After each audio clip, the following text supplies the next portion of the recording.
to Jonathan Taylor. Huge hole. He's at the 30. He's going to go. 10, 5, touchdown. Jonathan Taylor made a man miss the line of scrimmage and then runs it into Pater for a one-handed INT. Are you kidding me? Kenny Moore. What a play by Nyheim Hines.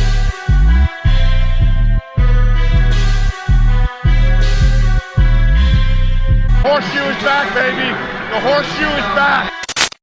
What's going on, Colts Nation? Welcome back to another episode of the Bring the Juice Colts podcast. Cody Felger here.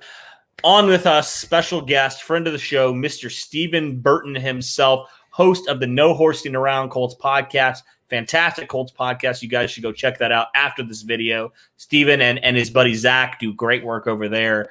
Stephen, how are you doing, my friend? I'm good, man. Excited to come on. And, we talk all the time, so I'm always excited to jump on here with you. Absolutely, man. And, what better episode than to talk about some positions that are a little bit underrated on Indianapolis. I mean, we're going to talk about 3 positions today. There's probably another 1 or 2 that we could really talk about. But for the sake of argument, we're just going to talk about 3 positions in particular.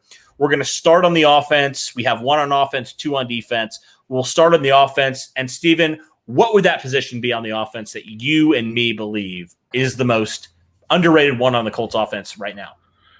We kind of talked a little bit. We were trying to figure it out, and we've settled on tight end.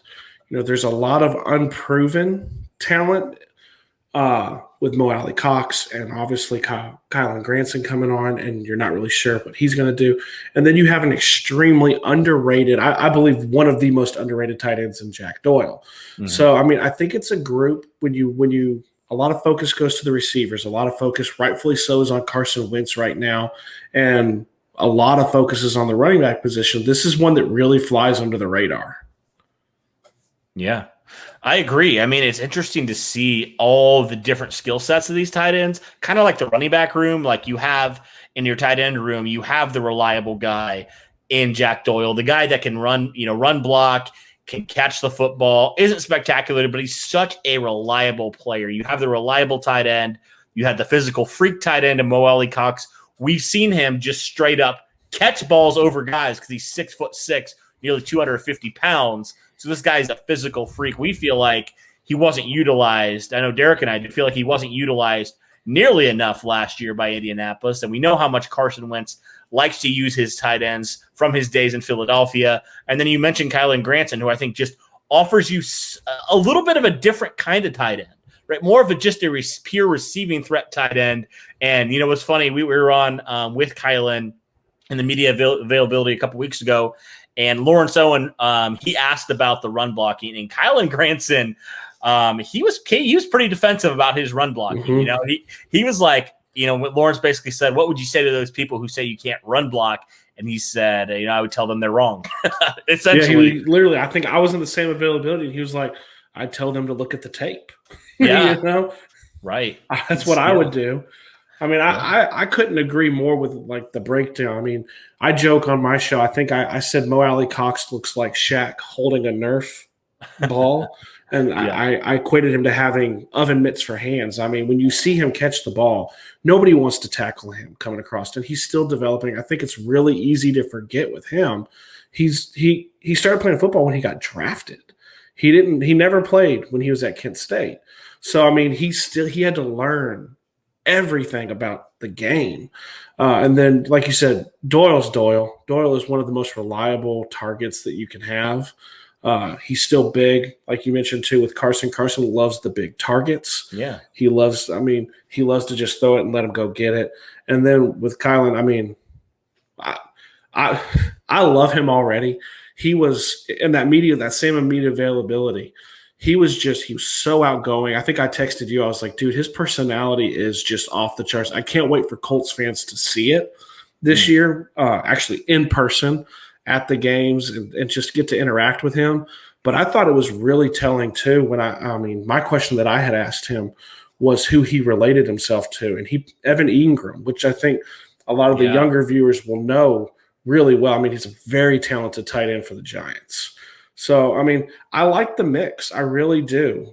He's going to serve with Granson. He's going to serve more, I think, in that Trey Burton role and kind of fixture in. And on our show this past week, we had George Bremer come on, and he mentioned to us too. He was like, that's exactly like they're expecting him to make a very big impact. They're really excited about him. He's one of the rookies they're most excited about. I mean, they should be. Yeah, I think Derek and I share that as well. Like, we are so excited for Kylan Granson. I mean, I think at first you're kind of just like, who? I feel like Ballard does this where you're just like, who is this player? Like, we didn't have him when we talked about the tight ends. But like Ballard finds these guys that are just fantastic personalities, fantastic football players. And just with the way the Colts use their tight ends, along with how much Carson Wentz likes to use his tight ends, I think this group really, from that skill set standpoint and the talent standpoint, I think they can do a lot of damage this season, especially with the Colts kind of running it back at receiver and for another year at least. So that's going to be interesting to see how they use their tight ends. But I think undoubtedly tight end is probably the most underrated position that a lot of people aren't talking about, but has a lot of talent. I think we could also have thrown in wide receiver, even though it's not on the list, because there's a lot of talent there that a lot of people aren't talking about. I feel like more people actually are talking about maybe some of those other guys like Paris Campbell, Michael Pittman, but I still feel like people are sleeping on the wide receiver group as well. But we can shift over to the defense. We'll start with the corner position. Now, it's interesting, Stephen, because I feel like if you ask Colts fans right now, maybe not everybody, but a few people, what's the biggest weakness right now? Some people would probably say corner. And it's intriguing to me because the Colts had one of the, I would say, two of the better corners in the league last year in Xavier Rhodes and Kenny Moore. I mean, Kenny Moore's best slot corner in the league. Xavier Rhodes was, I would say, easily a top 10 corner last season. You bring him back for another year. Really, the only question mark right now is your number 2 corner. Who's that going to be? It seems like it's an open competition right now, according to, all the personnel from the Colts right now. But what are your thoughts on the corner position?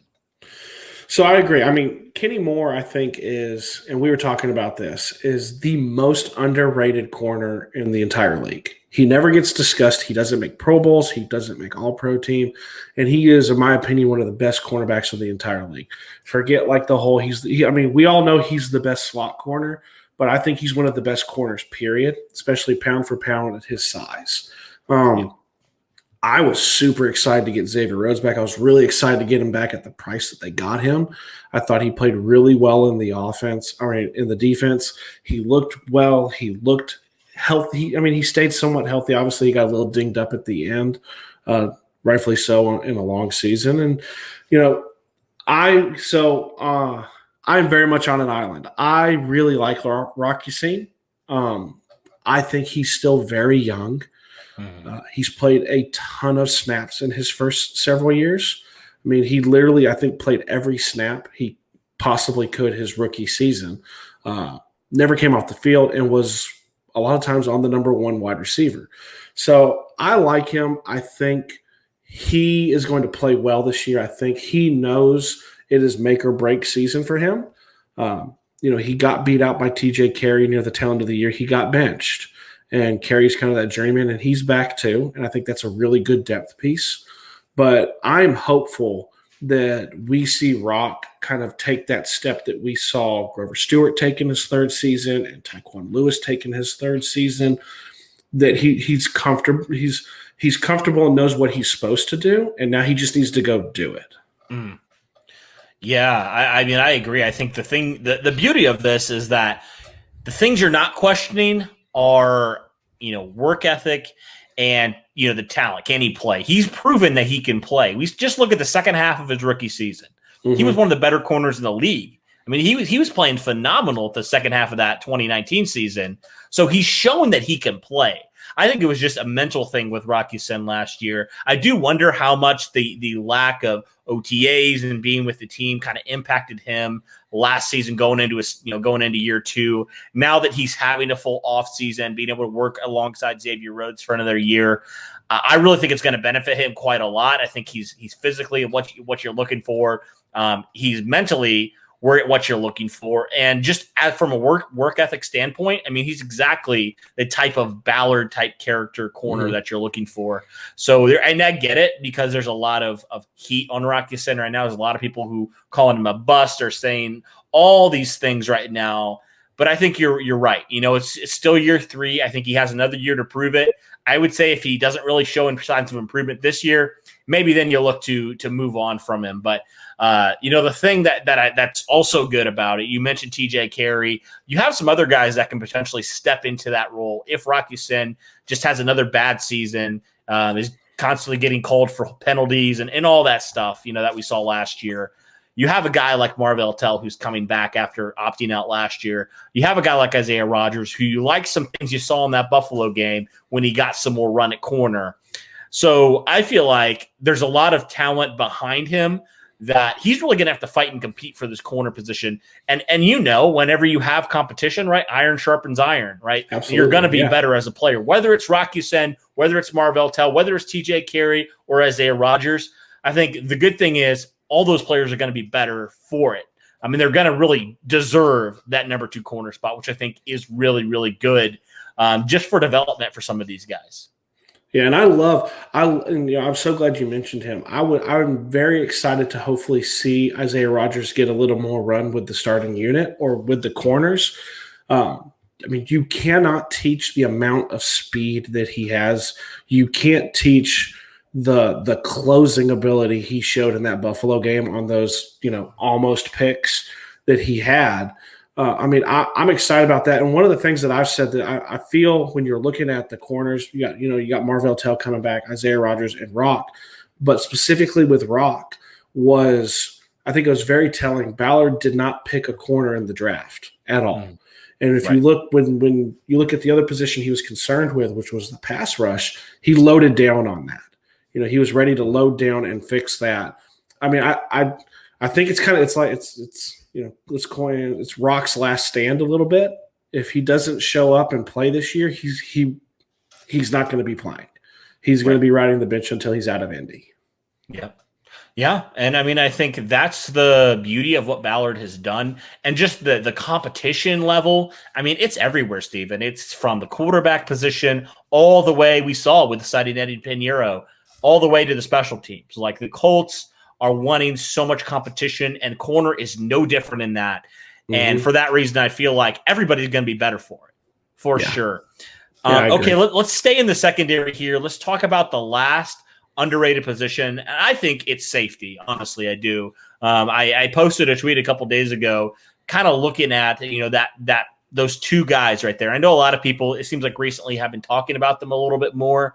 But those two safeties that the Colts got, Khari Willis in the 4th round in 2019, and then Julian Blackmon last year in the 3rd round, I'm sorry.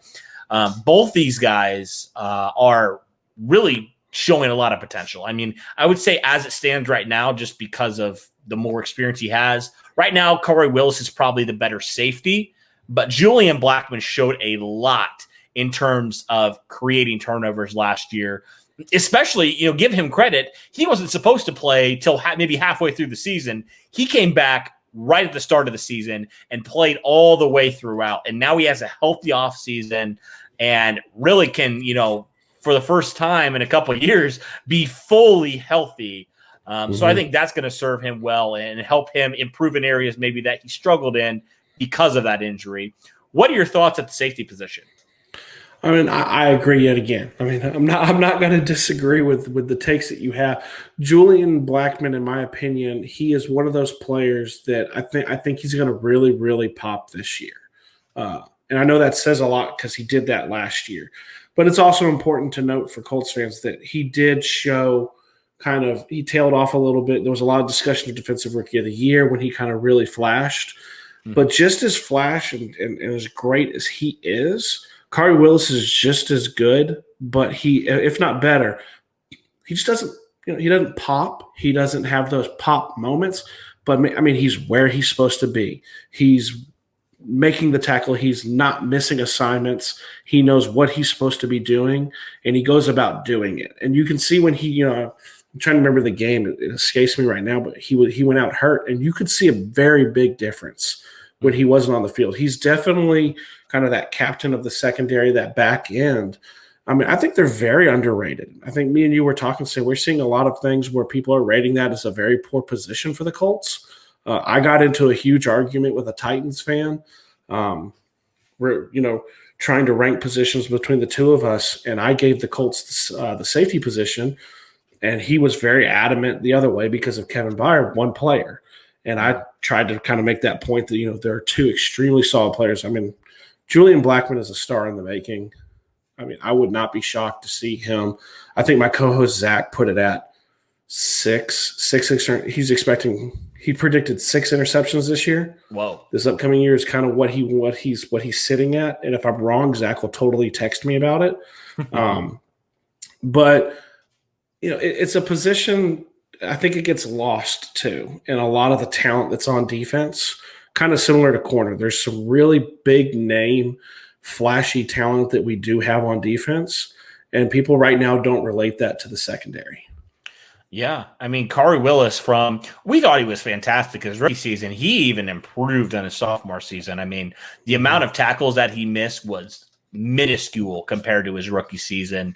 And then, Julian Blackmon, I mean, I think just another year in the system is going to help him out tremendously. Some people have said maybe the Colts should go try to get another veteran at the number 3 safety. I honestly feel pretty okay with the combination of George Odom and the Sean Davis is there, somebody to go fill in that third safety position. But I just think you have some quality depth there, especially Odom, who's played a good amount at both safety positions, and he's obviously a really good special teams player too. So I feel pretty good about the safety position. I think if there's a weakness on the team, it's definitely not the safety position, because I think both those guys, Julian Blackmon and Kari Willis, both can be top players of their position. I think they both shown that. And it's interesting because a lot of people don't talk about, especially Kari Willis, like you mentioned, because he just makes tackles, right? He doesn't necessarily make all the flashy interceptions and stuff like that. I think he got 2 interceptions last year, something like that. So he can, but that's not his game, right? He's more of the box type of safety. And then Julian Blackmon, obviously, we saw what he did. How many games he closed out last year, just making the splash play while, not fully recovered from that injury that he suffered in college. So, all right, I think that'll do it for our look at the most underrated positions on the Indianapolis Colts, in our opinion. So that would be tight end, corner, and safety. Let us know what you guys think. Is there a position that you would have added that we wouldn't have? Do you agree with the 3 positions that we said? Let us know. Stephen, thanks so much for coming on, man. It's always a pleasure. Thank you guys for tuning in. And as always, go Colts.